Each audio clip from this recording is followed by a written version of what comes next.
A ver, 3, 2, 1. Caroline, ya en 30 días, un poco más, un poco menos, ya se tendrá la decisión del juicio político, a ver si procede o no procede al presidente. ¿Cómo puede influir la imagen del presidente en los ciudadanos, en los votos que tengan que dar los asambleístas? Porque recordemos que los asambleístas representan al pueblo, a los ciudadanos. Bueno, siempre los asambleístas se mueven a partir de la voluntad popular, ¿no? Tienen esa necesidad como parte de su modus operandi, ¿no? Por eso la calle y su pronunciamiento y su presión social va a ser importante en estos próximos días. Lo que deje o haga Leonidas Issa, por ejemplo, y ciertas organizaciones sociales, no solamente la CONAIE, va a ser muy tomado en cuenta en ciertos sectores políticos. De esto, por ejemplo, saben muy bien Henry Cucalón y me parece que no solamente es un distractor ante el asesinato de Cherres, sino también un conector con esta nueva narrativa, una nueva construcción noticiosa que estamos ahora, por ejemplo, hablando por el tema de libre, bueno, no es libre, pero es un porte de armas que anteriormente los civiles no teníamos acceso y que ahora se va a tener, diremos, con esta disposición.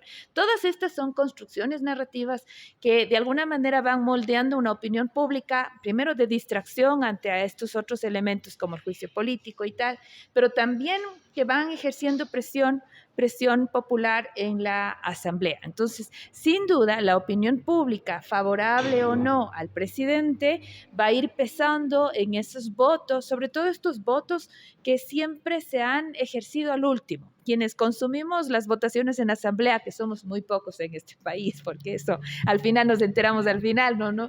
Pero quienes vemos cómo se da la votación, siempre se miran unos 10, 12 votos que son los últimos en pulsarse, los últimos en apretarse. Y esos son los que no se saben si se abstienen o se vuelven a favor o en contra. Por lo general terminan con la abstención, ¿no? Pero son esos indecisos.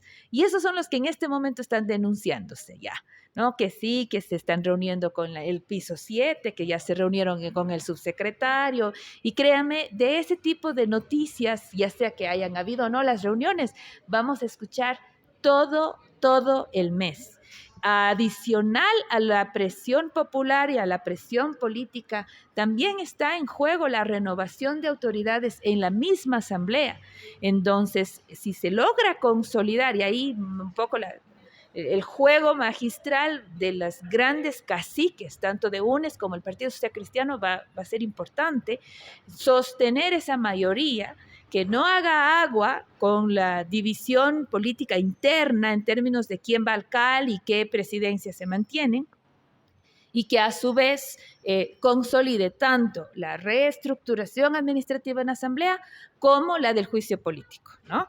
Pero eso, insisto, hasta el último se estará sumando y restando. Caroline, bueno, ahorita los ciudadanos ya tienen una imagen del presidente de la República, para algunos positiva, para otros negativa, pero con todos estos problemas que se han venido suscitando en el país, ¿cómo está la imagen del país ante los ojos de los países, de otros países?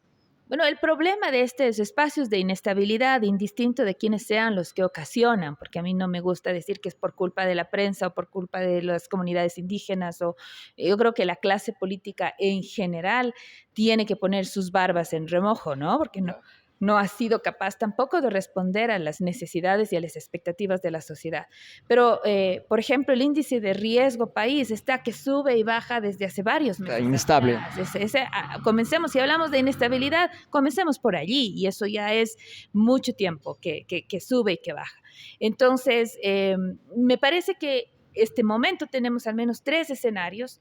En los 3 escenarios va a seguir habiendo inestabilidad. En uno de ellos probablemente un poco más. Por ejemplo, el de la muerte cruzada en sí mismo es probablemente un poco más traumático porque extiende en 6 meses esta presencia actual del mandatario en unos 6 meses que van a ser de mucha convulsión social por todas las indisposiciones que vendrán en términos políticos. Me imagino que hasta con amparos constitucionales de por medio, con la calle levantada sin duda y con un proceso electoral en ciernes, ¿no? Y probablemente ese sea de todo este contexto de inestabilidad generalizado lo más profundo en términos de inestabilidad. Pero lo otro probablemente le dé un poco más de paños fríos y sin embargo igual sigue siendo una situación comprometedora. Algunos les he escuchado hablar de democracia y estabilidad si es que el presidente logra consolidar el objetivo uno que tiene este momento, que es conseguir que la Asamblea no tenga los 92 votos, ¿no? Entonces, de alguna manera, librarse del juicio político en el juicio, es decir, no tener los votos suficientes en la Asamblea. Si se libra del juicio político, El problema viene después. ¿existirá esa tranquilidad social? Exactamente, el problema vendrá después porque si es que no cambia urgentemente en sus actitudes, en sus promesas políticas, en su gestión política, no se va a resolver. Lo que ahora está este momento ocasionando dificultades en materia política, más adelante va a ocasionar dificultades en materia penal, porque los procesos de alguna manera están avanzando. La revocatoria entiendo ya no, pero los otros procesos de alguna forma siguen actuando en su contra. Entonces, hay estos compromisos, estas dificultades que diremos que van a continuar. Entonces, creo que el país está abocado a 2 años en el que lamentablemente por las condiciones que en este momento tenemos, de alguna forma nos pondrán en piloto automático. Inclusive si hay la muerte cruzada, el siguiente será un gobierno de transición absolutamente temporal hasta lo que llegue a suceder en 2025. Tendrá que tomar la posta el presidente Borrero. Sí, así es. La clase política está consciente que lo que está construyendo en este momento es el escenario de transición para el 2025, indistinto de lo que llegue a suceder en el mes de mayo. ¿Cómo le ve usted la imagen del presidente Borrero en el caso de que tenga que suceder como presidente? Creo que está cumpliendo el rol que le corresponde a todo vicepresidente. Calladito se ve más bonito.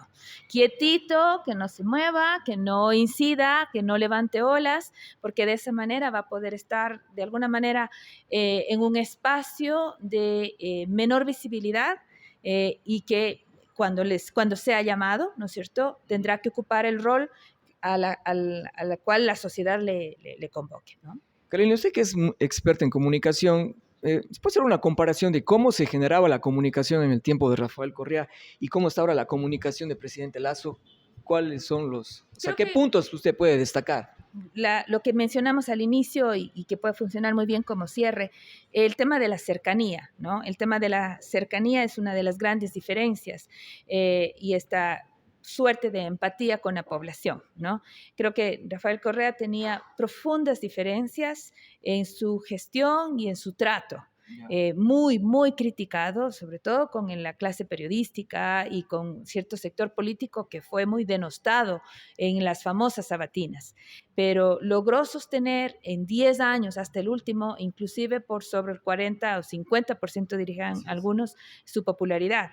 Y en buena medida por esa genuina cercanía con la población.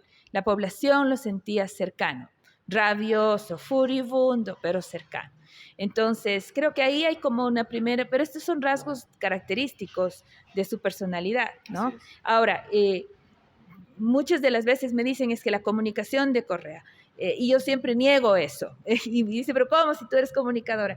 Y es porque habían buenas piezas publicitarias y sin duda una buena estrategia comunicacional que le funcionaba. El mismo hecho de pelearse con la famosa prensa corrupta o la partidocracia, al final del día son estrategias comunicacionales que imponen una frontera política con un enemigo y tal. Eso se explica desde los libros, desde la teoría y está aplicada en la práctica. Pero había de alguna forma una buena idea, una historia transformada en relato asimilado en la población. ¿Cómo llegar a los ciudadanos con el mensaje? La gente sabía lo que estaba pasando cada sábado. En este momento la gente, si usted le pregunta al taxista, ¿qué está pasando? Lo único que sabe el taxista es, ojalá no suba un cliente con una pistola y me mate. Esa es la diferencia. Interesante las ideas, el concepto que usted tiene acerca de la comunicación, muy importante. Queremos agradecer la participación de Caroline Ávila, experta en comunicación. ¿Algún mensaje que tenga que decir a nuestros amigos de la data que nos ven nos ven a través de las redes sociales. Que procuren siempre informarse adecuadamente, que hagan contrastación de toda la información que reciben y que cuando quieran llegar a conclusiones, escuchen siempre todas las voces. Agradecemos la presencia de Caroline Ávila, reportando para La Data, Juan Antonio Bravo. Gracias. A usted, Juan. Gracias, Caroline. Muchísimas gracias. Déjeme platicar.